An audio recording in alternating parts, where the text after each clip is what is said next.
સાબરકાંઠાના હિંમતનગરમાં યુવકનો હાથ બાંધી નિર્દયતાથી માર મારવામાં આવ્યો છે। આ કિયોલ ગામે એક મહિલા અને યુવકે દંડો લઈને યુવકને મૂઢમાર મારવાનો વિડીયો વાયરલ થયો। માનસિક અસ્વસ્થ યુવકના ઊંચા અવાજથી પરેશાન થયાના આક્ષેપ સાથે મહિલા અને યુવકે ધુલાઈ કરી। યુવકને માર મારી મંદિરમાં લઈ જઈ પૂરી રાખ્યાનો કરાયો છે આક્ષેપ। ગામભોઈ પોલીસે મહિલા અને પુરુષ વિરુદ્ધ ગુનો નોંધી તપાસ હાથ ધરી છે।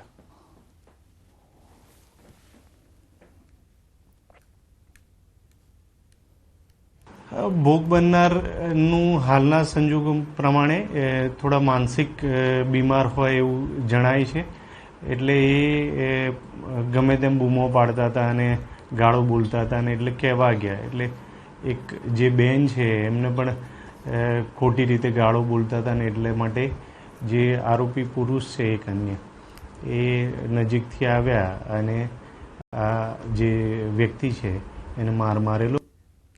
અમદાવાદના એરપોર્ટ વિસ્તારમાં ગતરોજ યુવતીની હત્યા કરવામાં આવી હતી। હોટલ તંદૂર પેલેસમાં નસરીન બાનુ નામની યુવતીની હત્યા કરવામાં આવી હતી, જે મામલે ક્રાઇમ બ્રાન્ચે આરોપીની ધરપકડ કરી છે। આરોપી ચિંતન વાઘેલાની આણંદથી ધરપકડ કરી છે। મૃતક અને આરોપી બંને છેલ્લા 2-3 વર્ષથી એકબીજાના સંપર્કમાં હતા। બંને વચ્ચે પ્રેમ સંબંધ હોવાનું તપાસ દરમિયાન સામે આવ્યું। બંને વચ્ચે રૂપિયાની લેતી-દેતી મામલે વિવાદ થયો। ચિંતન વાઘેલાએ નસરીન પાસેથી ઉછીના રૂપિયા લીધા હતા અને લગ્ન મામલે પણ બંને વચ્ચે વિવાદ થયો હતો, જેને લઈને આરોપીએ નસરીનને હોટલમાં મળવા બોલાવી હત્યા કરી। પૂછપરછમાં જે માહિતી મળી છે મુજબ મૃતક પાછળ એણે ઘણો બધો ખર્ચો કરેલો હતો અને જ્યારે મૃતક નસરીન બાનુએ ચિંતન વાઘેલાને જે પૈસા આપેલા હતા એ પૈસા પાછા મેળવવા માટે અવારનવાર એને દબાણ કરતી હતી અને જે રિલેશનશિપ છે અને એ લગ્નમાં પરિણમવા માટે પણ દબાણ કરતી હતી।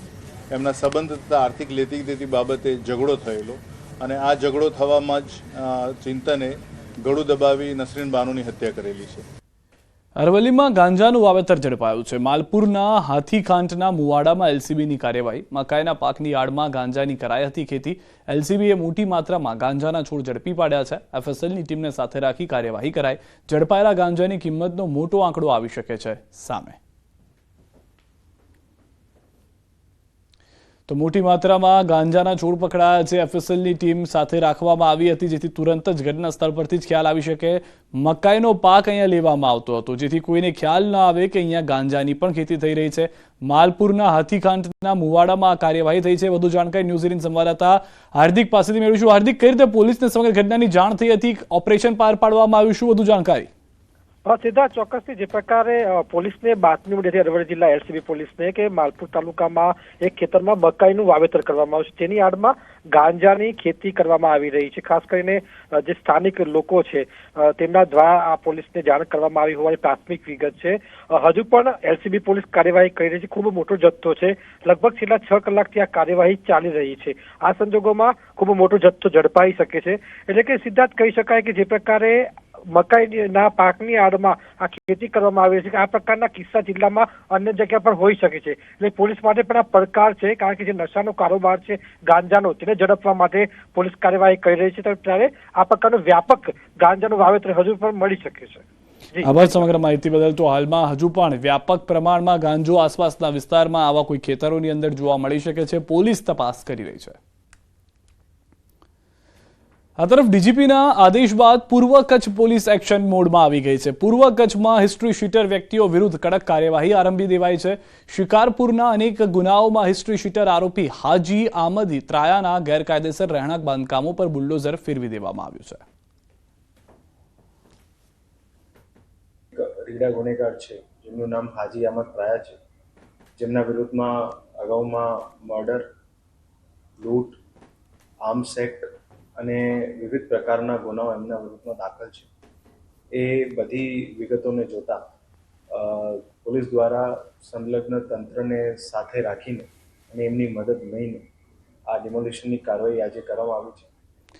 ઓખા નગરપાલિકા વિસ્તારમાં ફરીવાર તંત્રનું બુલડોઝર ફરી વળ્યું છે। ઓખા બરમાસલ ક્વાર્ટર વિસ્તારમાં મુખ્ય રસ્તાઓ પર કરવામાં આવેલ ગેરકાયદેસર દબાણો દૂર કરવામાં આવ્યા। અગાઉ 16 જાન્યુઆરીના રોજ નોટિસ આપવામાં આવી હતી। સ્વેચ્છાએ દબાણ દૂર કરવા તંત્રે નોટિસ ફટકારી હતી, પરંતુ દબાણો યથાવત રહેતા તંત્ર દ્વારા કામગીરી કરવામાં આવી હતી। ઓખા નગરપાલિકા તેમજ ઓખા મરીન પોલીસ દ્વારા પરસ્પર સહયોગ કરી ડિમોલિશનની કામગીરી હાથ ધરી।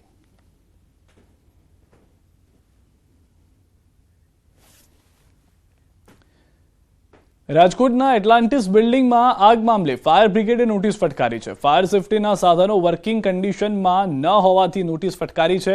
7 દિવસમાં ફાયર એનઓસી મેળવવા નોટિસ છે. એનઓસી નહીં મેળવવામાં આવે તો પાણી, ગટર અને વીજ જોડાણ જે છે તે કાપી દેવામાં આવશે. અને 3 વ્યક્તિઓના આગમાં જીવ હોમાયા બાદ પણ માત્ર નોટિસ આપવામાં આવી હોવાથી સવાલ ઊભા થઈ રહ્યા છે. 10 વર્ષથી ફાયર એનઓસી નહોતી તો કેમ કાર્યવાહી ન કરી, તેને લઈને પણ ઉઠ્યા છે અનેક સવાલો. એટલાન્ટિસ બિલ્ડિંગમાં એક ફ્લેટનો ભાવ 7 કરોડ છતાં ફાયર એનઓસી નહોતું તો કોના આશીર્વાદ હતા, એ સવાલ હવે ઊભા થઈ રહ્યા છે. હાલ રોકાઈશું એક વિરામ માટે. આપ જોડાયેલા રહો ગુજરાતની number 1 news channel news 18 Gujarati સાથે.